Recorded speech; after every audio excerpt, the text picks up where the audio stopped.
When a smug banker publicly humiliated a 65-year-old widow over her simple clothes, telling her to take her pennies elsewhere, he thought the matter was closed. He never imagined that his cruel words would trigger a response that would leave the entire bank speechless the very next day. We all have moments when we feel overlooked or dismissed. Today's story is a powerful reminder that true strength often lies hidden just beneath the surface. To become part of a community that celebrates these moments of triumph, subscribe to our channel now. And now, for the story. A year. It had been exactly 1 year since David's laugh last echoed through the halls of our home, a sound so rich and full it used to make the crystal on the shelves hum. Now, the silence he left behind was a heavy, physical thing. It wasn't just an absence of noise, it was a presence, a constant, suffocating reminder of the void in my life. It clung to the velvet curtains he'd insisted on buying and settled in the worn leather of his favorite armchair, which I still couldn't bring myself to move. This morning, the silence felt particularly loud.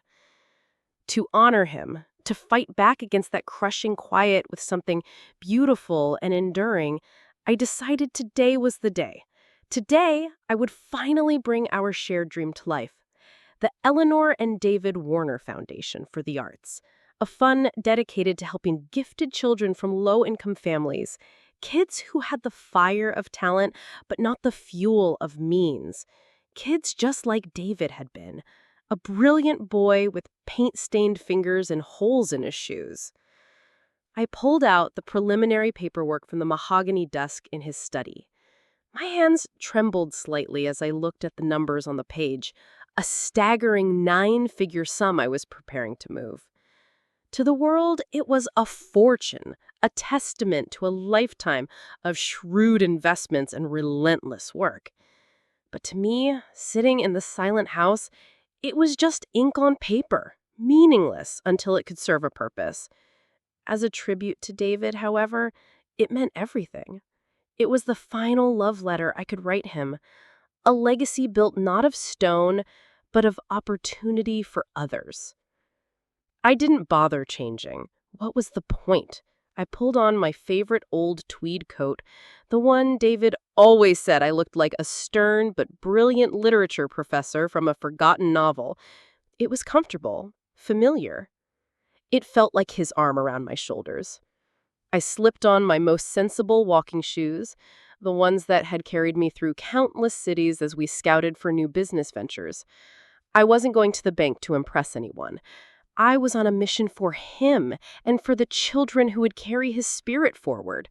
My appearance was irrelevant. Or so I thought. The bank's main branch on Fifth Avenue was a cathedral of commerce, a monument to wealth designed to intimidate. The moment I stepped inside, the warm, familiar scent of my wool coat was replaced by the cold, sterile smell of money and marble. The ceiling soared 2 stories high, gilded and ornate, swallowing the sound of my sensible shoes on the gleaming floor. I felt a little out of place, a gray sparrow in a flock of shimmering, iridescent peacocks. Men in sharp, tailored suits and women in sleek dresses with clicking heels moved with an air of predatory confidence. I straightened my shoulders, reminding myself that I had more capital in my portfolio than most of them would see in a lifetime, and approached the main reception desk. "I'd like to speak with the head investment manager, please," I said, my voice calm and clear. The young woman behind the desk, whose nameplate read Tiffany, gave me a look that traveled from my worn shoes all the way up to my silver hair, lingering for a moment on the frayed cuff of my coat. A flicker of disdain, quickly masked by a professionally vapid smile, crossed her face. "Do you have an appointment?" she asked, her tone suggesting she already knew the answer. "No, I don't. But I believe he will want to see me. My name is Eleanor Warner." The name didn't register. To her, I was just another elderly woman who had wandered in off the street. With a theatrical sigh that was meant for me to see, she picked up her phone. "Mr. Harrison, there's an Eleanor Warner here to see you. No, no appointment. Yes, I'll tell her." She hung up and gave me another one of those empty smiles. "Mr. Harrison is extremely busy with his clients. He can spare you 5 minutes. This way." She led me not to a grand office, but to a small glass-walled cube in a row of identical cubes, like a human terrarium. Behind a large, imposing desk sat a young man, probably no older than my own son, Mark. He was the epitome of modern Wall Street arrogance: a perfectly tailored suit, a ridiculously expensive watch, and a haircut that looked sharp enough to be a weapon. He didn't grant me the courtesy of looking up when I entered. "Have a seat," he muttered, his eyes glued to the glowing numbers on his computer screen. I sat, clutching my worn leather purse in my lap, and waited. The silence stretched, thick and uncomfortable. It was a power play, designed to make me feel small and insignificant, to remind me that his time was valuable and mine was not. After a minute that felt like an eternity, he finally swiveled his chair to face me, his expression a perfect blend of boredom and impatience. He tapped a pen on his desk. "All right. Tiffany said you think I'll want to see you. You have 5 minutes to convince me. Go." I took a breath, pushing aside the initial sting of his rudeness. "Good morning, Mr. Harrison. I'm here today to establish a charitable foundation in my late husband's name. I'd like to discuss the initial endowment. I'm planning to transfer a significant multi-million-dollar portfolio to begin the work." He cut me off with a sharp, derisive snort that quickly turned into a laugh. It wasn't a friendly laugh, it was a weapon, sharp and cruel. "Whoa, whoa, whoa, let's slow down there, Grandma."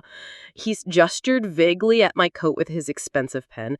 "This is a premier financial institution. We handle serious capital here, not pocket money from a passbook savings account. Are you sure you're in the right place? Look, I'm sure your husband was a great guy, and it's sweet you want to do this, really. But when you talk about multi-million-dollar portfolios, you need to be a serious player. If you want to open a savings account for your grandkids, or maybe set up a small trust fund, one of our tellers out front will be happy to help you with your pennies." The word pennies hung in the air between us, sharp and cold as an icicle. It felt like a physical blow. The warmth of my mission, the fierce love for David that had carried me through the doors of this cold marble temple, was instantly extinguished. It was replaced by a chilling wave of humiliation that washed over me, so intense that my ears rang. This pain was just the first spark. I didn't know then that the fire he had just lit inside me was about to turn into a blaze, one capable of burning his condescending world to the ground. What he did was the beginning of the end, but not mine. His. For a long moment, I was too stunned to move, too shocked to even breathe. His words, particularly grandma and pennies, echoed in the silent, glass-walled office. They weren't just insults, they were dismissals of my entire existence.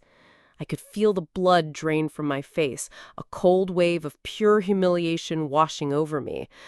I, Eleanor Warner, who had sat across from titans of industry in Hong Kong and London, who had negotiated deals that built our family's fortune from the ground up, was being patted on the head and dismissed like a senile child.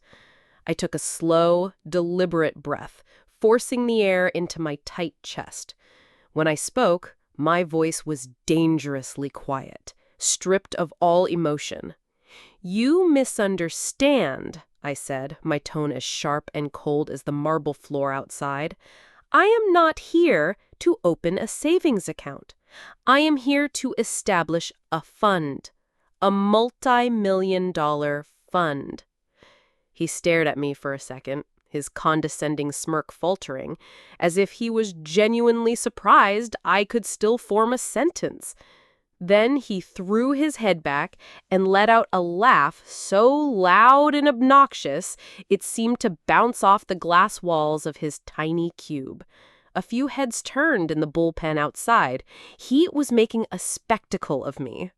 "Multi-million?" he barked, wiping a fake tear of mirth from his eye. "Honey, that's adorable. Really. But where are you getting that kind of money? Did you find it in the cushions of that old coat?" He leaned forward, his voice dropping to a conspiratorial, patronizing whisper that was somehow more insulting than his shouting. "Look, I get it. Finances are complicated when you get to a certain age. It's a lot to handle. So here's what you're going to do. You go home, have a nice cup of tea, and you talk to your son. Have him give my office a call. We'll set up a proper meeting with the man of the house, someone who can handle the big boy numbers." That was it. That was the final, deepest cut. He hadn't just insulted my appearance or my age. He had insulted my intelligence, my capability, my entire life's work alongside David. He was telling me that as a woman, as a senior woman, I was inherently incompetent, my own agency a complete fiction. Without another word, as if I had already vanished, he swiveled in his chair, picked up his gleaming smartphone, and began scrolling, his thumb flicking across the screen. His body language screamed, "You are dismissed. You are no longer here." The conversation was over. The humiliation was complete. My fury was a cold, quiet thing that settled deep in my bones, a block of ice where my heart had been. I stood up, my movements deliberate and steady, not with the frailness he expected, but with the coiled energy of a predator. I did not scurry away in shame.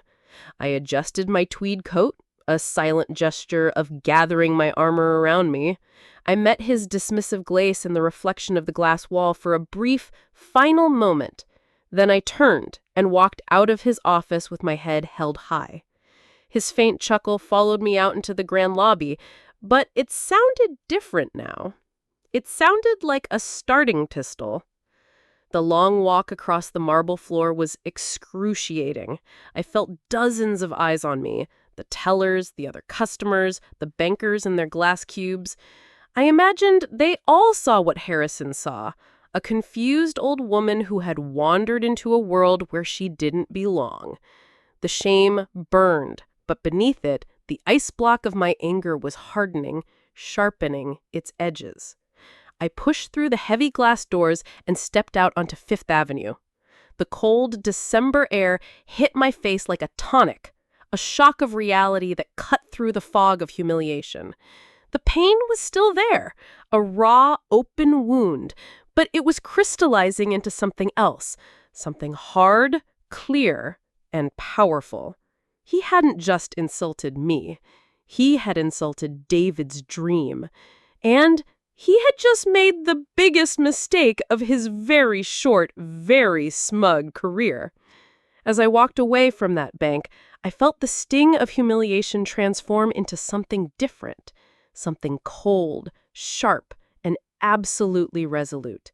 He had no idea what a fatal mistake he'd just made, but he was about to learn, and it was a lesson he would carry with him for the rest of his life. The taxi ride home was a blur. I stared unseeing at the familiar New York streets, the vibrant city life muted behind the glass and the roaring in my own ears. The banker's mocking laughter, the word pennies, the patronizing smirk. It all played on a loop in my mind, each repetition twisting the knife a little deeper.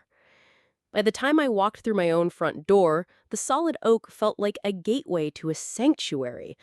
I leaned against it for a moment, letting the silence of the house envelop me, a stark contrast to the loud, public humiliation I had just endured. My hands were trembling, so I went straight to the kitchen to perform the age-old ritual of making tea. The familiar motions were supposed to be calming, filling the kettle, spooning the loose leaf Earl Grey into the pot, waiting for the water to boil. But today, every action felt disconnected. I watched my own shaky hands as if they belonged to a stranger. The tremor wasn't from age or frailty. It was from a deep, seismic rage that was shaking me from the inside out. Sipping the hot, fragrant tea, I sank into David's armchair in the study. The humiliation from the bank began to curdle, mixing with a more familiar, chronic ache. Mr. Harrison's face, so smug and dismissive, started to blur and merge with the faces of my own children, Mark and Jessica. His words, though cruder, were just a louder echo of the soft, patronizing tones they had been using with me for the past year. Ever since David died, they had started treating me not as their mother, but as a fragile heirloom to be managed, a problem to be solved. "Mom, are you sure you should be living in this big house all by yourself?" Jessica had asked a month ago, her brow furrowed with a sympathy that felt more like pity. "Maybe a nice, secure condo would be more manageable. We should probably get power of attorney just to make things easier for you. That way you don't have to worry your pretty little head about stocks and taxes." Your pretty little head. I was the one who taught him how to read a balance sheet. They thought their concern was a shield, protecting me from the big bad world. But it wasn't a shield. It was a cage. They were slowly, lovingly trying to erase the woman I had always been, the woman who had co-founded a corporate empire, who negotiated with sharks, who could spot a flaw in a contract from a mile away. In their eyes, that woman had died with David. All that was left was a grieving widow who needed to be protected from herself. And Mr. Harrison, with his cheap suit and cheaper insults, had just confirmed their private diagnosis out loud for the whole world to hear. The shrill ring of the telephone cut through my thoughts, making me jump and slosh tea onto my hand. I looked at the caller ID. Jessica, of course. It was as if she had a sixth sense for when I was at my most vulnerable. I let it ring 4 times before picking it up, my voice deliberately neutral. "Hello, dear." "Hi, Mom. Just calling a check-in," she chirped, her voice a cascade of forced cheerfulness. "How was your day? I hope you weren't just sitting around moping." Moping. The word was a tiny, sharp jab. "I was out, actually," I said, my grip tightening on the phone.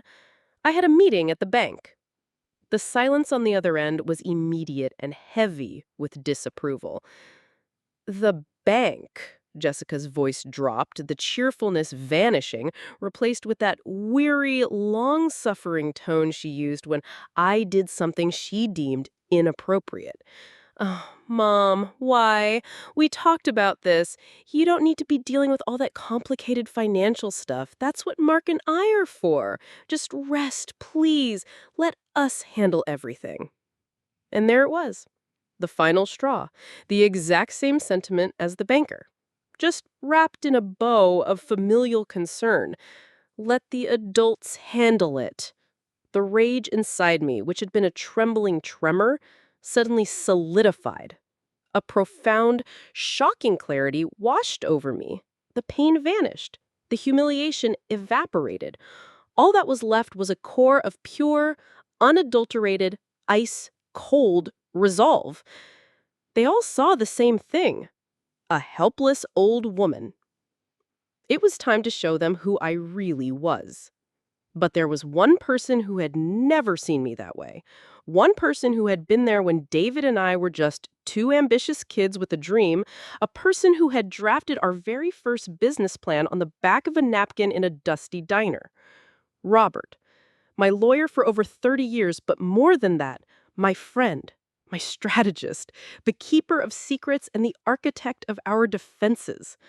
Robert had seen me at my weakest and at my most powerful, and he had never once looked at me with anything but respect. He knew the real Eleanor Warner. He was the only one who did. "Mom, are you there?" Jessica's voice called out from the phone, small and distant.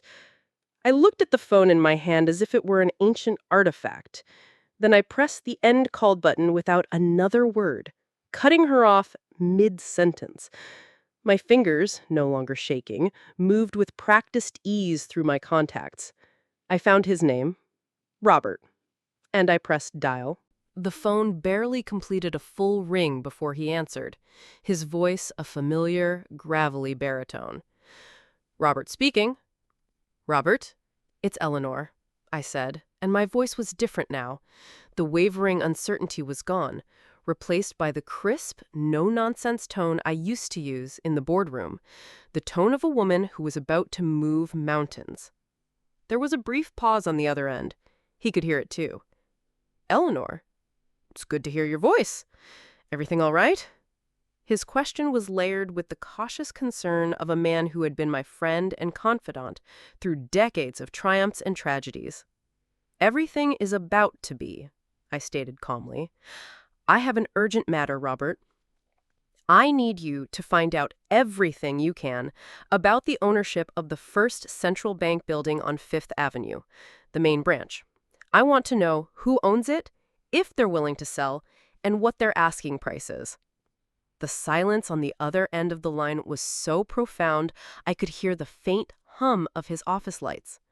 Robert was a man who had handled my most audacious requests without batting an eye, from hostile takeovers to last-minute corporate restructurings. But this was different. "The building? Eleanor, that's a landmark property. It's owned by a global real estate conglomerate out of Luxembourg. That's not just buying a property, that's buying a fortress."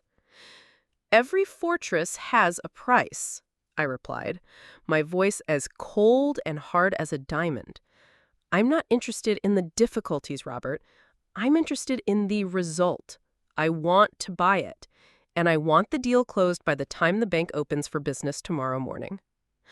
I could almost hear the gears turning in his brilliant legal mind, the shock giving way to the familiar thrill of an impossible challenge. He knew better than to ask me why. With me, the why was irrelevant to the execution. The how was everything. "By tomorrow morning?" he breathed, a hint of admiration creeping into his voice. "That's ambitious." "It's necessary," I cut in. "Mobilize the team. I want our top analyst on it within the hour. Spare no expense.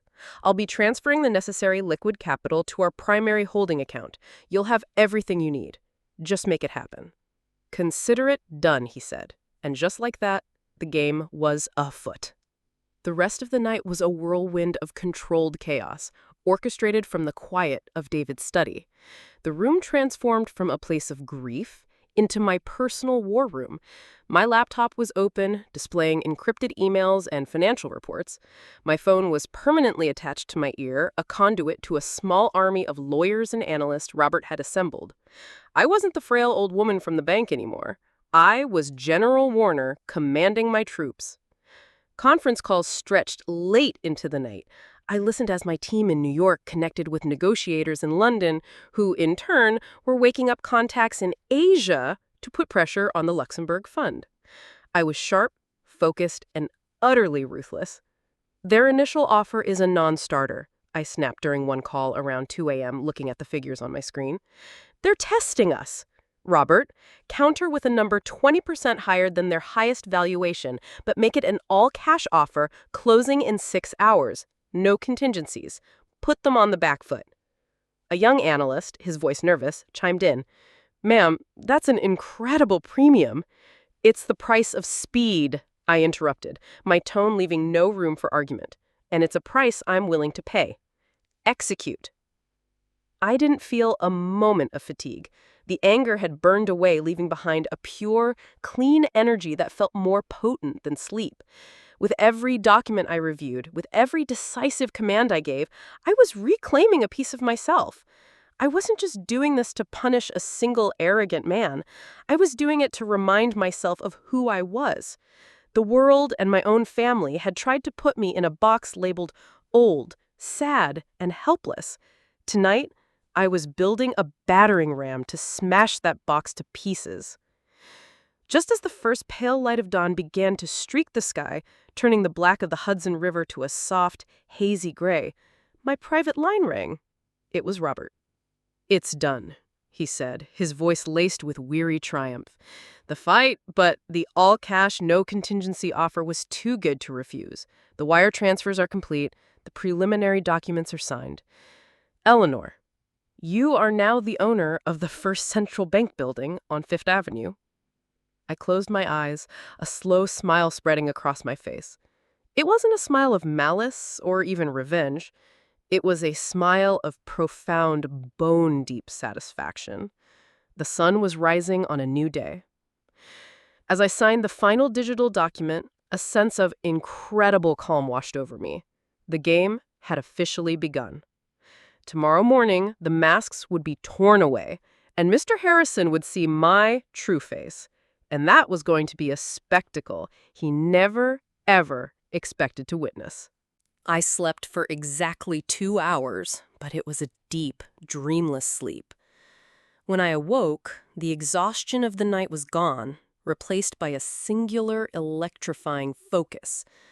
The anger and humiliation were still there, but they were no longer a chaotic storm. They were the fuel in a high-performance engine, humming with quiet, controlled power. Today was not just another day. It was a day of reckoning. I walked to my closet, bypassing the familiar, comfortable clothes of my recent life as a quiet widow. I ignored the soft cardigans and practical slacks. My hand went to the very back, to a section I hadn't touched in over a year.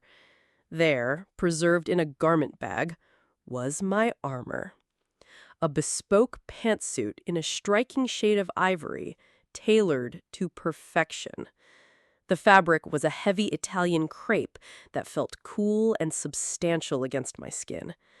I paired it with a simple silk shell, a string of pearls David had given me for our 30th anniversary, and a pair of low, elegant leather heels that made a soft, authoritative click with every step. Looking at my reflection in the mirror, I barely recognized the woman from yesterday. The grief was still in my eyes. It would always be a part of me, but it was no longer the defining feature. Today, my eyes held a different light, the cool, calculating glint of a CEO about to close the most important deal of her life. I wasn't Eleanor, the grieving widow. I was Eleanor Warner, the businesswoman, and I was about to take back my name. When I entered the bank for the second time, the atmosphere was thick with a tension so palpable it was almost a physical force. The usual morning bustle was replaced by an undercurrent of anxious whispers. Employees huddled in small groups, their faces etched with worry, before scattering like startled birds when a manager walked by. The rumor mill was clearly working overtime. The news of the building's overnight sale had spread like a virus, and the uncertainty of their future hung heavy in the air. This time, my journey across the gleaming marble floor was different. Yesterday, I had been invisible, a ghost in a tweed coat. Today, my every step commanded attention. The click-clack of my heels was a sharp, distinct sound in the nervous quiet. Heads turned, conversations faltered. The young receptionist, Tiffany, looked up as I approached. Her eyes widened, first in recognition of my expensive attire, then in a flash of confused, dawning horror as she vaguely recalled the old woman she had dismissed so easily the day before. She opened her mouth to speak, but no words came out. She just stared, her professional mask shattered. I didn't even give her a second glance. I had bigger fish to fry. And there he was, Mr. Harrison. He wasn't hiding in his glass cube. He was in the center of the banking floor, trying and failing to project an aura of calm control. He was visibly sweating, his tie slightly askew, his face pale. He was trying to reassure his staff with loud, overly confident pronouncements, but his darting, panicked eyes betrayed him. He was a captain on a sinking ship pretending the gushing water was just a minor leak. He saw me then, not as the woman from yesterday, but as a potential life raft. In his eyes, I was clearly a person of immense wealth and influence, a new, high-value client he could use to prove his indispensability to whoever the new owners were.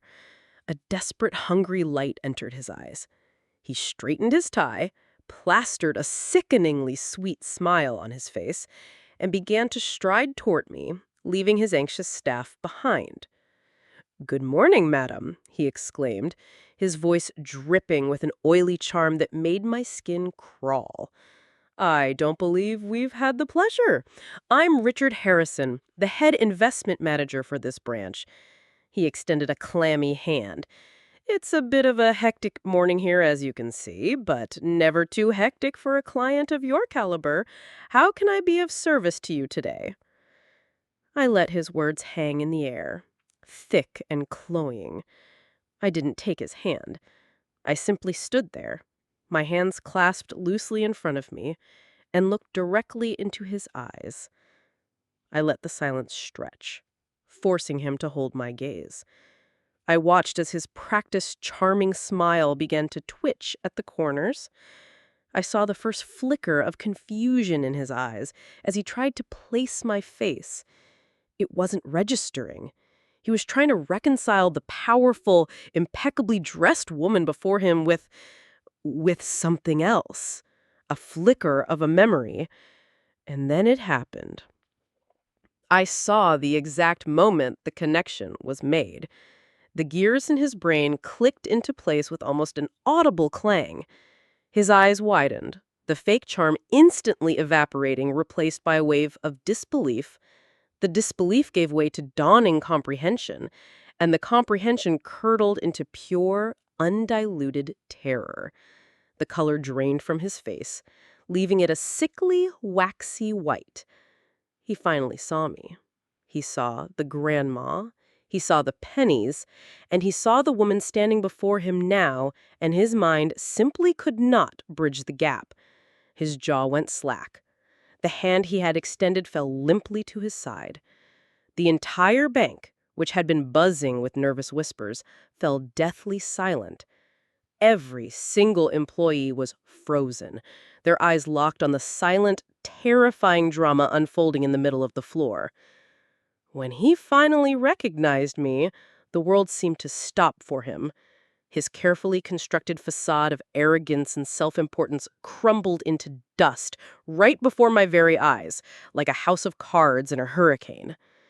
The whole room held its breath, waiting for the fallout. The moment of truth had finally arrived, and I was about to give him and everyone else a performance they would remember for the rest of their lives. The silence in the bank was a living thing, a thick, heavy blanket that smothered all other sound. Every eye was locked on me and the man crumbling before me. Mr. Harrison's face was a mask of pure terror, his skin a pasty, sickly white.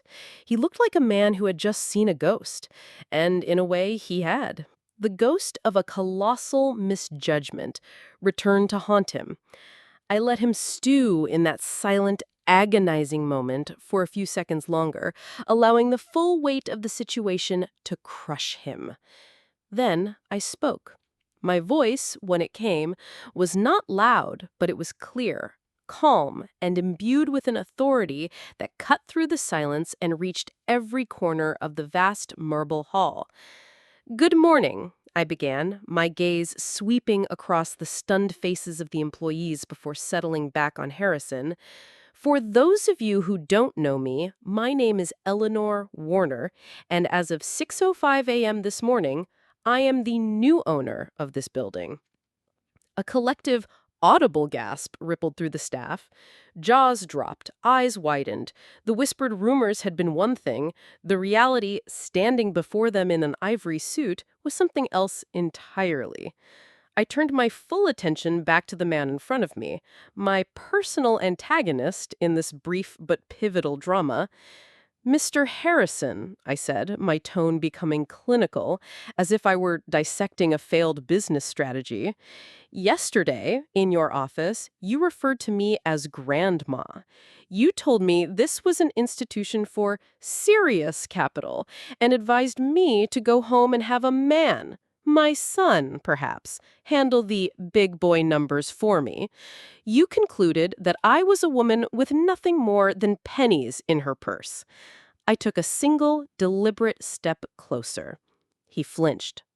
You didn't see a client. You didn't even see a person. You saw a stereotype, a caricature born of your own arrogance and prejudice, and you treated it with contempt. That is not just a failure of customer service, Mr. Harrison. It is a profound and disqualifying failure of judgment and character. I let that sink in. So, let me be unequivocally clear. Serious clients, as you call them, do not tolerate such disrespect. And the owners of this establishment, I assure you, will not tolerate such employees. Mr. Harrison, you are fired, effective immediately. I glanced toward two security guards who were already moving forward purposefully. Your system access has been revoked. The gentleman from security will now escort you from my building. Please collect your personal effects from your office. You have 10 minutes. I didn't linger to watch the pathetic spectacle of his downfall. I had already turned my attention to the rest of the staff. To everyone else, I announced, my voice regaining a measure of warmth, my name is Eleanor Warner. I look forward to working with all of you who are dedicated to principles of respect, integrity, and excellent service. There will be a staff-wide meeting at noon to discuss the future. A future, I promise you, that will be much brighter. Without another look at the shell-shocked man being led away, I turned and walked toward the corner office, his former office, the soft, authoritative click of my heels the only sound in the stunned hall. The message was clear. The old guard was out. A new era had begun. The story, of course, didn't end there.